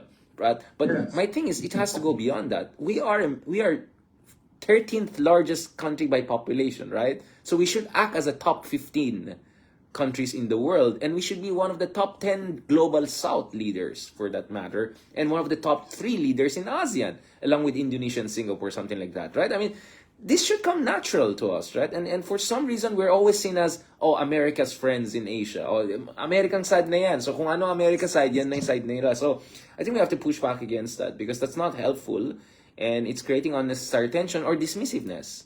You know, as a Filipino, I can feel that when I say, oh, no, of course, you're pro-American guy. They cannot tell that to me because they know I'm very critical about the US, but they can say, but yeah, Richard, but you're unique, right? I always tend to get that. So parang my sense is we have to push that, no, Ronald? Yeah. Ako naman yung tatanong sa iyo, Richard, no? Anong ibig mo sabihin ng Global South? Yes, Dahil in a multipolar world, even the Global South appears multipolar, no? Sure. Halimbawa, pinagmamalaki ng China na Brazil is in their ambit. I think that's not totally true. No? In terms of trade, perhaps, yes. In terms of exports or imports of soybean from Brazil, I think that's true. No, the main beneficiary of the BRI in Latin America is Brazil, but still Brazil won't agree to the kind of political system in China. They won't agree to the issues in the South China Sea, in the West Philippine Sea. No? So hindi siya ganun kasimple. No? South Africa is close to Russia. No? Dahil during apartheid, most of them were hiding in Russia. Most of them were being supported by Russia. But in terms of political system, I think they're very far away from the autocratic Russian political system. No? India is close to Russia like China. But definitely, India is very critical of China. So you cannot call them as part and parcel of the Global South. So it's medyo hindi ganun ka-accurate pag sinabi natin na the Global South is like this. No? The Global South is closer to China and Russia. No? Farther from the West. Thank you for that. But as you can see, I anticipated that. As I wrote in my op-ed today sa Philippine Daily Inquirer, I said, in fairness, both concepts of the West and Global South can be at times misleading. I'm using exactly. Thanks to the immense diversity of views and interests, especially in the developing world. Not to mention our East Asian nations such as Japan, Western, or check, for instance, Ireland and Norway, who have very different take on the recent conflict in the Middle East and far more critical of what's happening in Gaza. Nevertheless, ang argument ko kasi dito is, there are some least common denominators that Global South countries share, right? The same way that there are least common denominators that the so-called West share. I mean, the least common denominator for the West is that they have to be liberal democratic societies, right? Kaya even when they have an Orban or Trump, they try to squeeze those guys in. I mean, you have those pictures of Trump on one side, the rest of G7 on the other, right? So there's some list. I think on the Global South, it's not true that we're with China. A lot of us were very critical of Russia. But at the same time, I think in the Global South, one thing that we all have in common is that since we're still poor and developing countries, we're much more cautious about picking fights or joining sanctions regime, right? That's why very few Asian countries joined the sanctions regimes against Russia, even though they didn't like what happened to Ukraine. And at the same time, let me be very clear about this, Ronald. I mean, let's be honest. Whether you're Brazilian, Filipino, I sense this. I mean, when I'm in a conference, when our Western counterparts, when I say West, mostly Anglo-America, really, right? A little bit with Germany and France. So Norwegians, Irish, quite different, right? Sometimes when they say something, medyo nagtitinginan kami ng iba in a sense that, for instance, they talk about rules-based order. It's like, whose rules? What order? Like, before Ukraine, there was wars in Libya, Afghanistan, Iraq. Didn't that count? But suddenly, after Ukraine is invaded, they suddenly talk about the rules-based order. So, and then there's also this idea of, it's like, when some person of Caucasian background, something happens to them, the coverage is all over the place. But have you noticed, Ronald, how much coverage was given to the Filipinos who were massacred in Israel, right? Or Thai citizens. You know what I'm saying? Like, there's so much systemic prejudice and structural prejudice there that it's hard not to notice if you're from Brazil, South Africa, Philippines, or even Singapore's of this world, if you're not part of the quote-unquote West. So much so that I think even Japan, which is supposed to be part of G7, they also sometimes feel they're not fully Western, and that's why they also have a different... You get what I'm saying? Like, there's certain least common denominators, which I think whether you're Chinese, whether you're Brazilian, whether you're Filipino, can agree upon because of our colonial history, because of some things that we experience that your average, I don't know, British, American, or German doesn't experience. Do you get what I'm saying? And then they have these certain narratives that I think is very Eurocentric and tends to forget what... You mean rules-based order. How can you talk about rules-based order when millions died in Iraq and Afghanistan? And Libya, look at the mess happened there. So, I think when I say Global South, there is some common denominator. Kumbaga kung may Venn diagram yun, you're right. There's so much diversity. I said that. There are issues where we are totally against China, right? And Brazil is against Russia. But if you draw a Venn diagram, there is some significant degree of overlap in our experiences and sense of vulnerabilities that I think we can bring together. And I think if you look, as I said, Turkey, Brazil, India, China, I can go on and on. most of these countries, all of them were clear. There has to be a just peace solution to this, that you shouldn't also forget the lives and the rights of Palestinians. You don't see that balance in the statement of many Western countries, with the exception of Norway, Ireland, or Japan, for instance, right? So this is what I'm talking about. So you're absolutely right. It doesn't mean we're monolithic. It doesn't mean we have 100% overlap. China is our rival, if not enemy, on West Philippine Sea. But in a way, we're all developing countries with certain very dark, traumatic experiences. And, you know, when you go to US, suddenly all of us are Asians worrying about anti-Asian racism, for instance, right? Do you get what I'm saying? So I'm talking about those common denominators where we can work together while acknowledging we're not the same on the same page 100% of the time. We're not. We're definitely not. So that's the context of the global South I'm talking about. But Ronald, I mean, don't you also feel it? I mean, you have lived a little bit longer than me so far on Earth, right? So, I mean, don't you also sense that the world is changing a little bit? I mean, my sense is during my dad's time, if you're not white or from the West, you will feel it more that you're second-class citizen in the world. Nowadays, parang mas cool maging Asian, right? I mean, even if some of us could pass as half white or, you know, have, like, you rather say you're Asian because this is dynamism. This is where history is happening.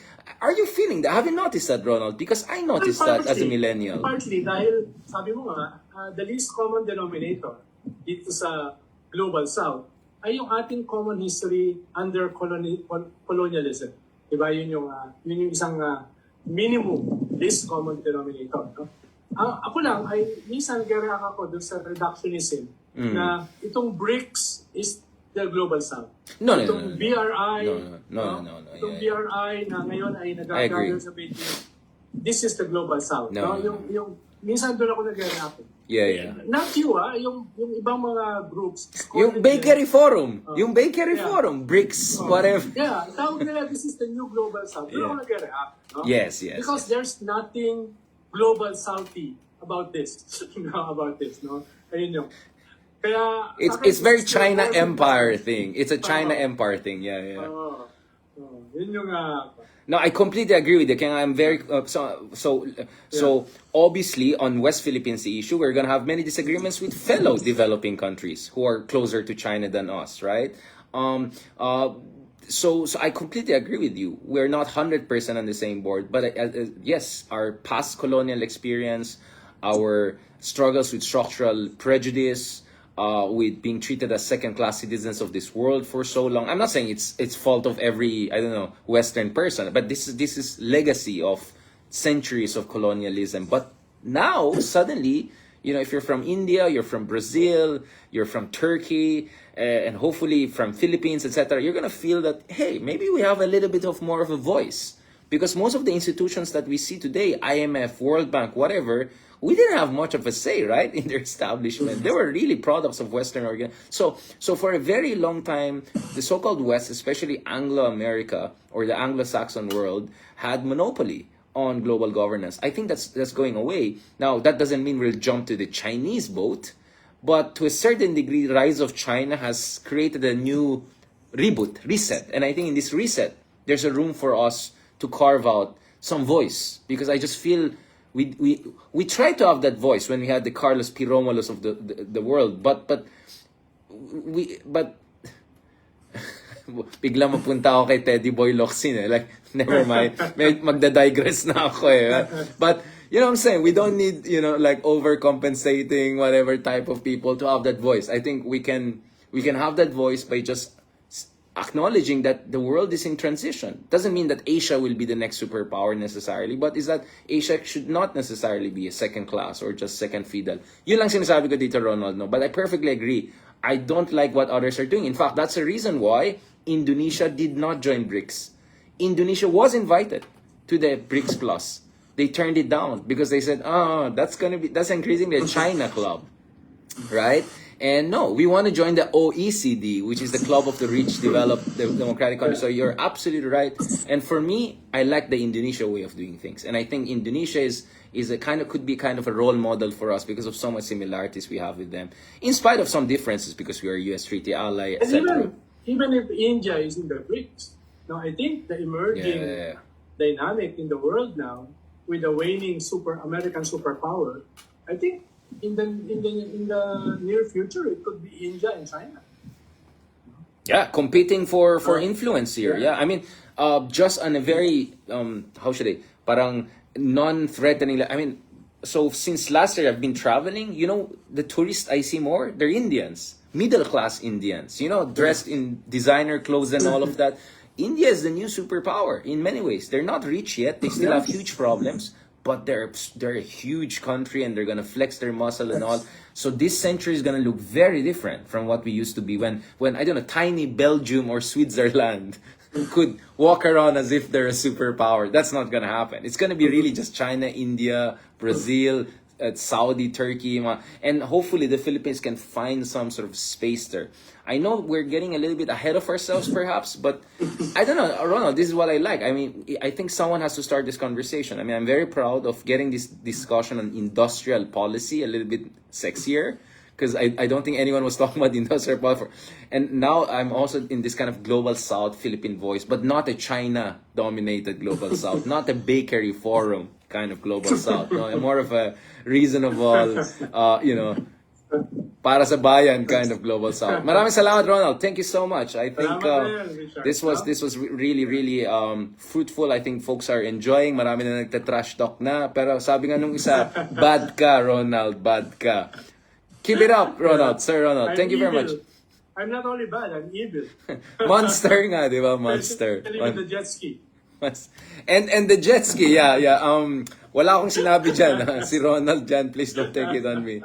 But my suggestion is maybe jet ski is an option for the vice president if she wants to, to push back against the other side. Salamat, God bless, and talk to you soon. Maraming salamat. Enjoy Malaysia. God bless. Visit Penang. God bless. Thank you. Sige. Alright, thank you very much everyone. Ayan, tapos na rin itong isa pang letter R. So kahapon was Ruben Carranza, ngayon naman Ronald Llamas. Okay, we're hoping siguro I'll see if kailan naman next with paring Leloy Claudio. But in the meantime, thank you very much. Maraming salamat sa mga nakikinig sa atin, yung mga nagtutroll sa atin. Thank you for increasing our engagement. We appreciate that. Thank you doon sa mga nice comments doon sa mga pinost natin na photo lab. Hindi ako gumagawa kasi hindi ako nagda-download ng mga apps. Baka mamaya ma-hack ako. Yung nanay po natin ang gumagawa kung naka 80 photo lab version na siya sa akin. And as some of you know, my first course was actually dentistry, right? So I was supposed to be more like a doctor or something like that. So siguro yung alternative realities ang chinecheck ng nanay natin. Hopefully naman we didn't turn out too bad. So thank you dun sa mga comments niyo, dun sa yung isa pa natin.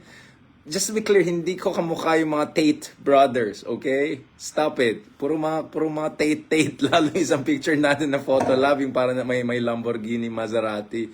Sorry, I don't do Italian cars, I do German. Okay. On that note, thank you very much mga kameta. I hope you enjoyed this intense discussion, this heartfelt discussion and this forward-looking discussion, because I don't think andito lang kami para mag-bash ng one party or the other. Yes, we have fun, but as you know, below the fun there's a lot of seriousness. And I hope clear yun sa inyo, hindi kami haters dito. I really look forward to us having good, strong relationship with all countries, including China. But at the same time, I want these relationships to be mutually respectful, mutually beneficial, including with the US. Kaya sabi ko, it's time for the Philippines to carve out its own position, more independent. Tayo po yung umiikot dito sa ASEAN, Singapore, Malaysia, etc. Tingnan mo yung mga bayan na yan, bansa na yan. Umaasa sila sa sarili nila at sa kanilang mga strategic partnership, hindi sa kanilang aliado. At may problema din sila sa China, pero hindi sila, all-out war mode. Alright? And hindi rin sila tatay digong, bigyan mo yung tubig sa kanila, kunin natin isda kind of geopolitics. No. They're not perfect, but they're doing far better than us, I would say. Shoutout dyan kay Sir Roy. Salamat sa pagtutroll mo. Kahapon ka pa yata, no? Salamat din sa mga joining us from Europe. Social daw. Thank you very much kay Lito Badeo. Salamat for joining us. Wag naman yung Tate. Anong pangalan ng kapatid niya? Andrew ba? Grabe naman kayo, Hindi naman ako yung mga tipo nagpa-party sa Dubai tapos may Lamborghini sa likod. Pang formali yan, ha? Okay, as I said, I do German, I don't do Italian. Although yung forma natin more Italian. Aminado naman ako eh. Anyway, thank you very much sa mga nagtutroll sa atin, mga nagmamahal sa atin. Thank you very much kay Kat Rodriguez, kay Eden Olonan, Jocelyn Lumberio, of course, Ma'am Zita Buena. Shoutout naman dyan kay Critical Thinker. Yan. Riz Ani, Choi Tiaba, Kulas Lemuel Diaz Quinto. Ayun naman, konyo naman tayo magsalita. Lance Ray De Vera, Lizelle Failanga, Libran, Senya, Liz Lusaya, Zubair Sidic, Paul Tenepere. Wala na, nagkakalat na. Salamat kay Rosita Modino, yan. Yan, R&R talaga. R&R kapon with Ruben, today naman with ano. O, kaya Christmas bonus. Anong Christmas bonus pinag-usapan? Kayo, mag-Christmas bonus kayo. Mag-ano kami, magsa-songs kami sa Christmas. Alright, thank you very much. 11 p.m. na. Pahinga na tayo. May mga talks and conferences na tayo. Uy, defensive si Roy. Di daw siya troll. Uy, ganun na yung mga troll ngayon. Defensive na hurt. Hurt ang feelings. Feelings pala mga walang ya. Alright, thank you very much. Also kay Ma'am Noemi Tablare, kay Gemma Aragon. Yan. Para tayong mga DJ. Dapat next time yung DJ. Maraming salamat dito sa ano natin. Magdi-DJ setup na tayo. Thank you kay Riza Oraya Jima Kabututan, Maria Diaz, Rogelina Noble, Madrigal Heya. Ano sabi ni Madrigal? Magkamukha kami dun sa fireman work. Ano ko? Paano yung kamukha? Paano? Hindi ko gets. Ohay gozaimasu. May nakikita kong Japanese dyan. Kay Dian So Uy Osa. Thank you very much for joining us. Kay Alita Pacho. Denzio. Yan. Tuloy siya kakatawa dun sa isang episode. Walang hiya talaga. Hindi ko na-press yung record. Brigidia Ruby. Kaya nga natutuwa ako meron tayong itong ganitong version. Para just in case may backup tayo. Oh naman, nagkakantsawan lang kami. Hindi kami bitter, ha? Hindi kami bitter. Ano lang kami? Sour. On that note, thank you very much. God bless and talk to you soon.